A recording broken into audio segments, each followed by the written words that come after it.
Oke guys, kita lagi ada di rumahnya Mas Andi, Gus Andi ya. Gus Andi ini sebagai Condro Aji di apa ya Bang ya? Pembina Condro Aji, dan juga saya udah beberapa kali ketemu Gus Andi ini keliling-keliling ngelihat betapa beliau ini sangat mempunyai passion dalam hal budaya Bang. Apa sih yang mendasari Bang? Kan ini kan sesuatu yang istilahnya kadang-kadang dipandang sebelah mata sih Bang ya. Yeah. Maksudnya nggak menghasilkan banyak buat Abang. Yeah. Tapi jadi, budaya itu suatu cermin peradaban bangsa. Indonesia besar, Indonesia dari berbagai macam suku bangsa dan sebagainya ini bisa bersatu ya karena budayanya yang masih terpelihara ya. Nah, saya ingat dengan kata-kata Kiai Said ya, martabat suatu bangsa itu tergantung budayanya. Artinya budaya ini memegang peran penting dalam pola kehidupan kita sehari-hari, perilaku, tata tutur kata, cara kita berdialog, cara kita bertoleransi terhadap kebinekaan yang ada, itu budaya. Bahkan konflik-konflik kepentingan, konflik-konflik identitas itu bisa selesai dengan budaya. Itu ya Bang ya? Iya, karena mereka akan melihat, wah ternyata besar ya bangsa kami ya. Jadi yang mempersatukan Indonesia itu ya budaya. Oleh karena itulah saya ingin generasi muda itu mulai mengikuti dan mempelajari melek budaya kita. Dan bangga sama budaya. Dan harus bangga. Artinya yang menjaga NKRI ke depan kita ya hanya dengan cara kita mempertahankan budaya kita. Oleh karena itulah, mari sama-sama, apalagi Korevo juga mempunyai andil dalam melestarikan budaya, peninggalan, sejarahnya itu bagus sekali. Karena justru dari situlah fakta, dokumentasi otentik itu ada, terpelihara, dan itu akan diteruskan oleh generasi berikutnya. Dari media juga akhirnya orang bisa mengerti kearifan lokal dan kebijaksanaan leluhur kita gitu Bang ya. Betul, luar biasa. Dan leluhur kita ini memberikan semacam bekal ke kita untuk kita harus pelihara, karena dalam dimensi yang lain tuh ada keterkaitan ini dan ini hanya orang-orang tertentu yang tahu itu, tapi yang jelas alam ini selalu mengikuti irama gerak kita. Pasti ada yang ngatur. Jadi teman-teman buat yang teman-teman mungkin belum tahu Gus Andi ini, sekaligus saya sebagai wakil ketua lembaga pengkajian SDM di PBNU ya. Terus juga saya pendiri beberapa yayasan terkait budaya, Yayasan Forum Indonesia Maju dan Berbudaya. Mantap.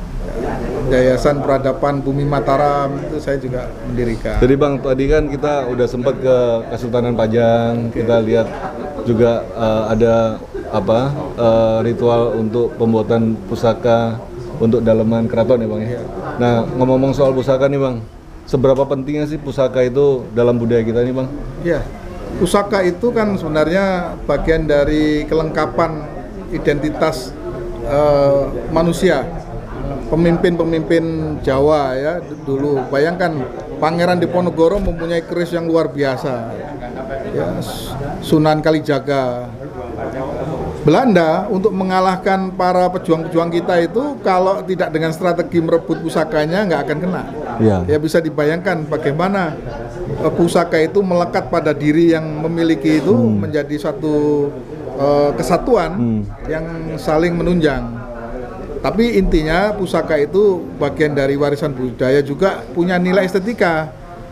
Jadi empu membuat itu dengan tirakat, dengan puasa, nggak mudah dengan doa-doa tertentu. Maka kalau pusaka itu bersinergi dengan yang memegang ya tentu itu akibat dari doa empu itu yang diijabahi atas izin Allah ya lewat perantaraan dan sebagainya, itu menjadi satu kekuatan yang menyatu dalam diri kita. Jadi pusaka itu kita lihatnya sebagai hal yang perspektifnya positif, sebagai warisan budaya, dan itu bagian doa empu yang menyertai kecocokan dengan pemiliknya. Jadi nggak ada menurut saya itu klenik ini terus harus pakai ini, nggak, itu masing-masing orang ya. Buat saya buat saya pusaka itu ya semacam benda bersejarah yang kebetulan mempunyai ada sisi sisi spiritual, spiritualnya, ada esoterisnya yang bisa baca oleh orang tertentu. Oke. Bang, kalau kita lihat generasi muda nih sekarang Bang, minta pesan-pesannya nih Bang buat teman-teman yang nonton video ini Bang. Apa pesannya buat para generasi muda nih? Ya, mari adik-adik untuk kita lestarikan budaya bangsa ini lewat berbagai macam hal-hal yang menyangkut dengan kebudayaan, ya, baik itu seni, tari, drama, wayang, benda-benda bersejarah, peninggalan situs-situs, kita hargai.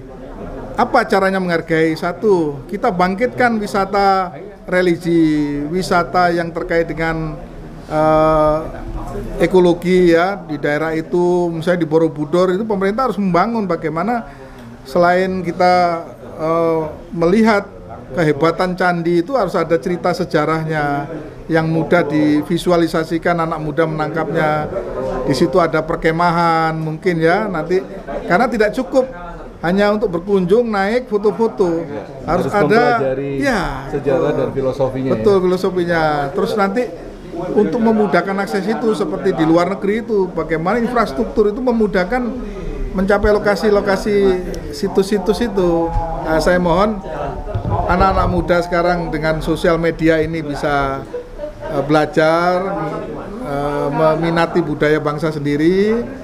Pemerintah pun harus atensi untuk membangun infrastruktur, mengembangkan daerah budaya itu menjadi tujuan wisata. Ini akan menarik dan mendatangkan devisa loh untuk bangsa ini, luar biasa. Karena efek dominonya luar biasa. Nanti masyarakat bisa jual cenderamata, masyarakat bisa kerajinan lainnya, masyarakat menyiapkan tempat untuk menginap ala kadarnya, ala desa, makanan-makanan, berkembang nanti. Dan sekarang sosial media ini menjangkau seluruh dunia. Benar. Orang-orang luar negeri tidak hanya di hotel-hotel yang bagus, malah pengen ke yang suasana asli. Makanya kadang-kadang saya pikir Bang, kalau soal pantai, banyak juga pantai yang bagus di seluruh ini. Maldives bagus ya Bang. Tapi kenapa orang datang ke Bali? Karena salah satunya budayanya masih dipegang erat ya Bang. Betul. Dan harusnya itu ada di setiap pulau juga ya. Harus ada di setiap pulau yang ada di Indonesia, ada di wilayah-wilayah seluruh Indonesia. Ini harus dibangkitkan wisata budaya. Wah, itu luar biasa kalau wisata budaya dibangkitkan ini. Amin. Oke Bang, ini kita lagi lihat sekarang ini harus berkembang. Nah, ini kita lagi gabung sama teman pecinta budaya juga guys. Ada dari Paku Alam ya Bang ya? Dari teman-teman juga dari Surabaya. Kita lagi, sebentar lagi kita kemana nih Bang? Kita ke Keraton Surakarta. Surakarta ya? Ya, kita mendapat kesempatan untuk bisa bersilaturahim dengan para keluarga, keluarga Keraton, ya, keluarga Sinuhun Pakubuwono 13. Oke teman-teman, ikutin ya perjalanan kita malam ini. Semoga teman-teman juga menikmati betapa indahnya dan luar biasa budaya Indonesia. Ikutin perjalanan kita, oke? Oke guys, jadi kita udah sampai di Kagungan Dalem. Ya, Keraton Dalem. Keraton Dalem. Surakarta ya. Keraton Dalem Surakarta, dan kita akan ketemu sama Gusti Kanjeng Ratu. Gusti Kanjeng Ratu, istri dari Raja Pakubuwono 13, Raja Hangabei. Wah, itu yang difoto itu? Iya, yang perempuan itu. Mantap. Jadi selama ini saya pernah masuk ke museumnya Keraton Mas, belum pernah masuk sampai dalam. Ini dalamnya itu sana. Dalamnya sini ya. Jadi ini belakang. Pelataran ya, pelataran belakang untuk menerima tamu ya. Iya.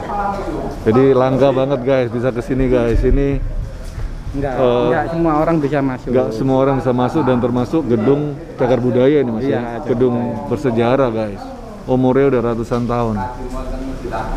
Mantap. Kita sama beberapa komunitas budaya, ada Condro Haji, ada KP2SBN, ada Matra, Masyarakat Adat Nusantara, komunitas pelestari peninggalan budaya bangsa Nusantara. Mantap. Difasilitasi sama Gus Andi ya, sebagai putra dalamnya. Ini tempat impian dari dulu, pengen kesini nggak bisa guys. Mantap banget nih.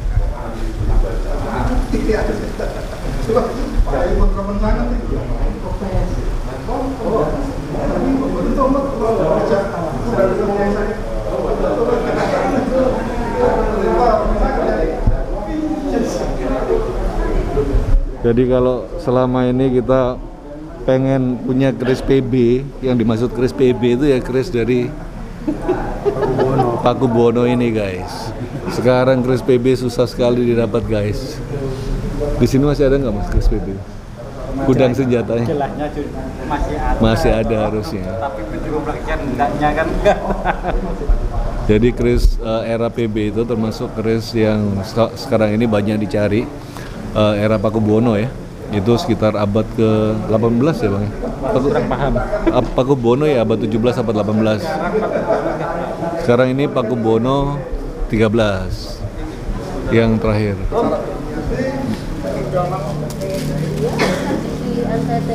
Jadi tadi Mas Ferry mau kesini loh, makanya dia telepon. Tinggal kita kumpulkan lagi di situ. Amit saya Bapak. Gini aja, nah untuk gini aja.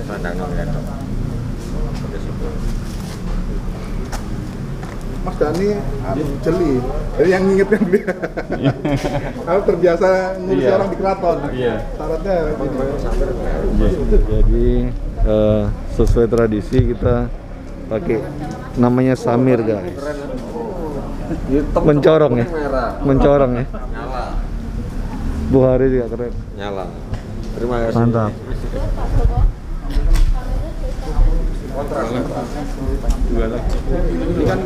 Kurang dua. Jadi benar-benar tradisi masih dijalankan guys untuk masukin keraton.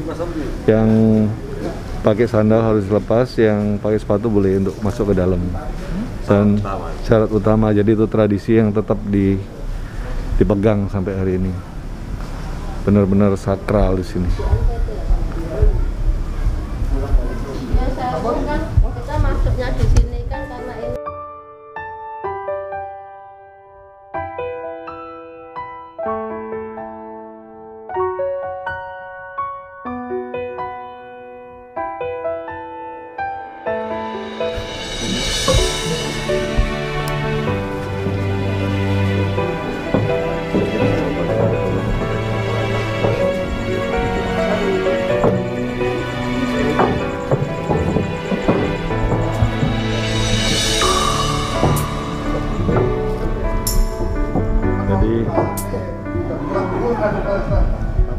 Jadi yang di sebelah kanan ini dapur masih tradisional banget guys.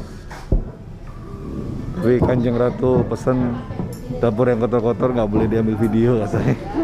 5 tahun yang lalu kita itu di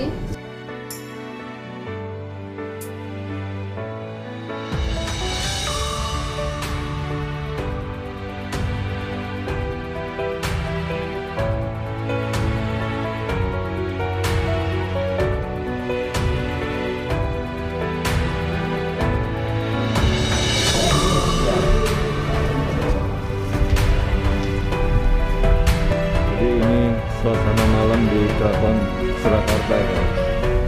Langka banget kita bisa masuk ke kediaman Paku Buwono pada malam hari. Nah ini kesempatan yang langka banget. Kayak kalau saya lihat kayak masuk sini tuh kayak masuk di masa lalu, bener-bener suasananya kayak masa lalu. Bangun-bangunannya masih tua banget. Dan ini kayak membuktikan bahwa sejarah itu masih dijaga sampai hari ini. Termasuk gedung yang bertahan ratusan tahun. Jadi kayak masuk ke masa lalu gitu ya. Ini pelatarannya masih gedung-gedung tua, mungkin nggak kelihatan tapi masih kayu-kayu besar-besar banget di kusennya. Inilah Keraton Surakarta Paku Buwono.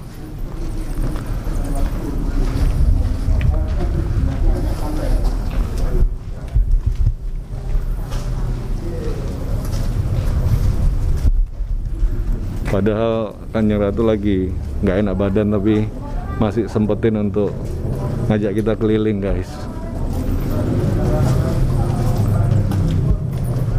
Mantap.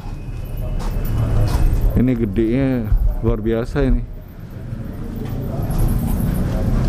Dan setiap tempat ini mungkin keluarga-keluarganya. Ini prajurit, posko prajurit Keraton Hadiningrat. Tempatnya di sini. Tempat prajurit-prajuritnya.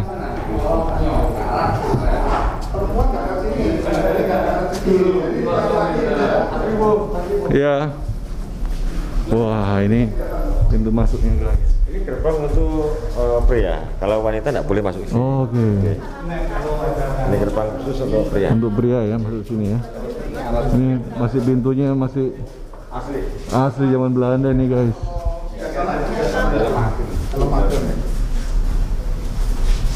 Wah, wah gede banget. Wah ini gede banget. Keren banget ya. Siang bagus Gus, siang tuh. Kayak masuk ruang masa lalu mas. Ya, spektrumnya beda. Spektrumnya beda, suasananya beda, auranya. Pendapat rumahnya. Ini pendukung aku ke situ guys, cuman nggak kelihatan ya. Nah malam. Apa harusnya ada bantuan ini apa? Lampu ya. Cuman tempat segini-gini mas, kasih lampu semua. Siapa yang biayain? Enggak, maksudnya ini loh. Kita bawa lampu sendiri gitu loh. Oh kayak center ya? Masnya bawa tadi? Bapak. Wah ini tapi kalau teman-teman bisa lihat, aku nggak bawa. Kalau teman-teman bisa lihat ini pendoponya gede banget di situ. Sayang kita nggak kelihatan guys. Di belakang sana gede banget. Mungkin buat gamelan juga di sini masih. Awalnya luar biasa. Mantap. Mantap dan gelap. Ini ya bang. Songgo Buwono ya. Ya untuk Sinun ya. Panjenengan nerang dewe. Kalau Mas ini. Silakan. Ini panggung Songgo Buwono. Ini dipakai untuk meditasi. Ya. Selain itu juga dipakai untuk pertahanan, untuk mengamati benteng. Oh, dari atas ya, kayak mercusuar gitu ya. Selain itu secara filosofis ini simbol laki-laki, sampingnya itu namanya Sri Manganti, simbol perempuan. Simbol perempuan, iya. Di Linggadani. Begitu pula keseimbangan bendera Majapahit, merah putih, atau merah putihnya bendera Keraton Kasunanan Surakarta. Merah itu bermakna bukan berani, tetapi itu asal muasal. Merahnya dari ibu, putihnya dari bapak. Gitu. Jadi ketika orang itu paham dari mana dia berasal, maka dia akan tahu kemana dia akan kembali. Gitu. Jadi tetap akan tawaduk, rendah hati. Gitu.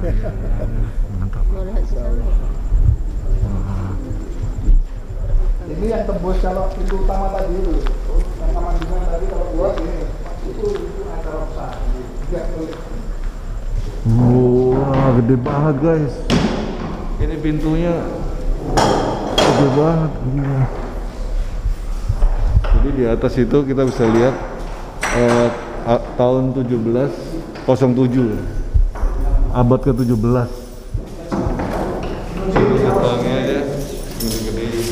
Di sini ini dulu ada namanya polisi wanita. Oh, polisi wanita. Ya, ketika mau orang masuk ke dalam, dikoreksi pakaiannya udah rapi atau belum, sesuai dengan kepangkatan atau enggak, sesuai dengan etik yang berlaku di Keraton Kasunanan Surakarta atau tidak. Wah, luar biasa.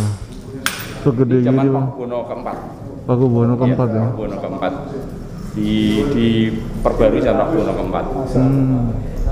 Jadi di atas itu tulisannya abad 18 ke 87, bawahnya 1707 guys. Jadi itu waktu perbaruan di keraton nih, pembangunannya.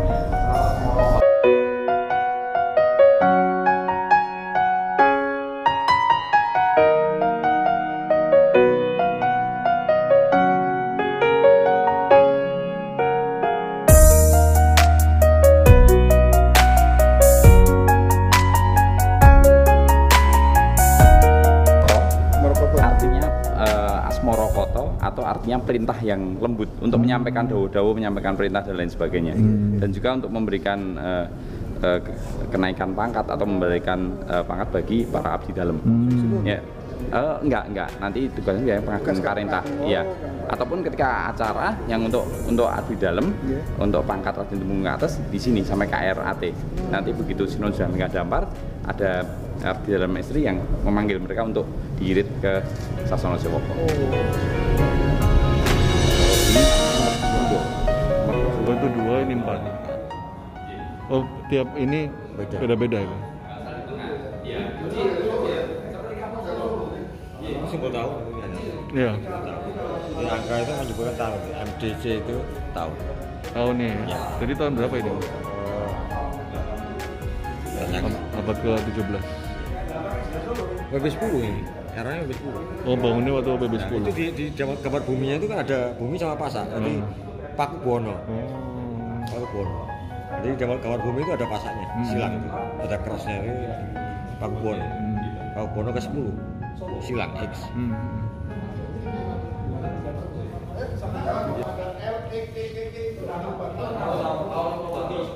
Dan di atasnya itu ini pondok sekolah, jadi ada namanya Sambil Minang.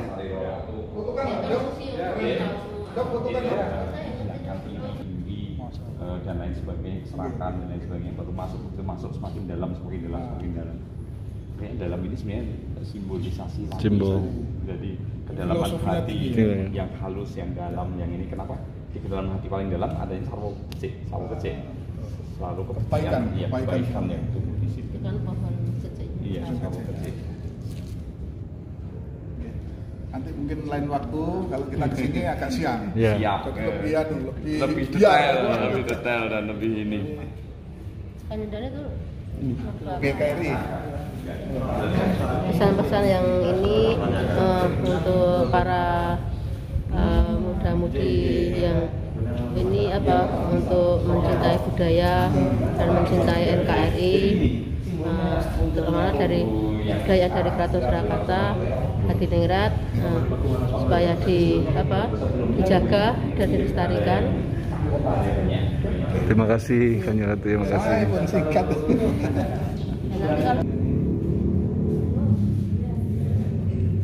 Keren Mas. Gimana pesan-pesannya Mas? Kenapa? Pesannya Luar gimana? biasa. Kalau Mas Turan sini baru pertama saya. Oh iya, ini luar biasa nih Mas. Ini Foto ini ya, raja-raja ya. foto raja-raja ya. Iya. Wah, ini langka banget guys, kita bisa dapat sini Mas. Itu yang Ini yang terakhir Pakubuwono ke-13.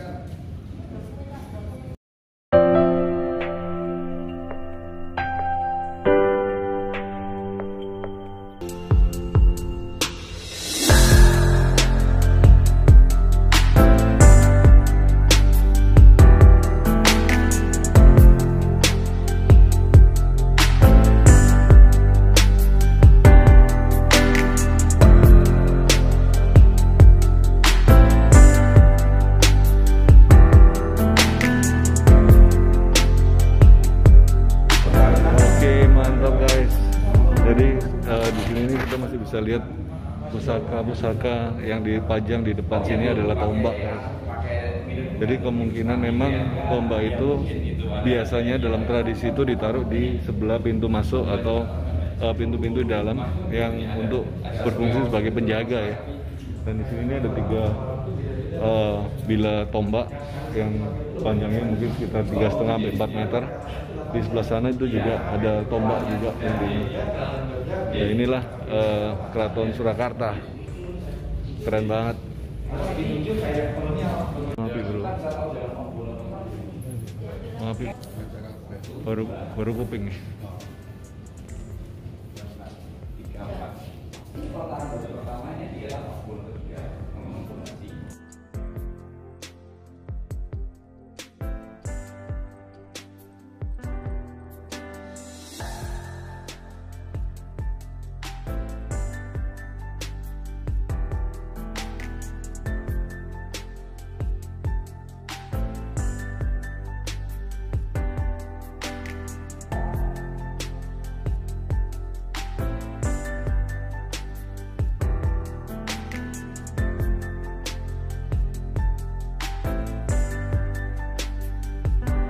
Oh, buat upacara guys, makanan. Kalau barangnya itu jodang.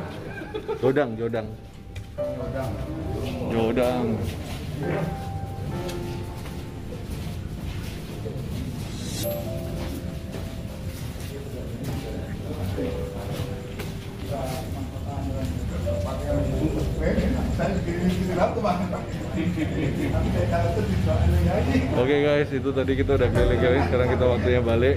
Thank you teman-teman udah nonton Etnik Indonesia. Semoga kita terus akan buat video lagi yang lebih keren.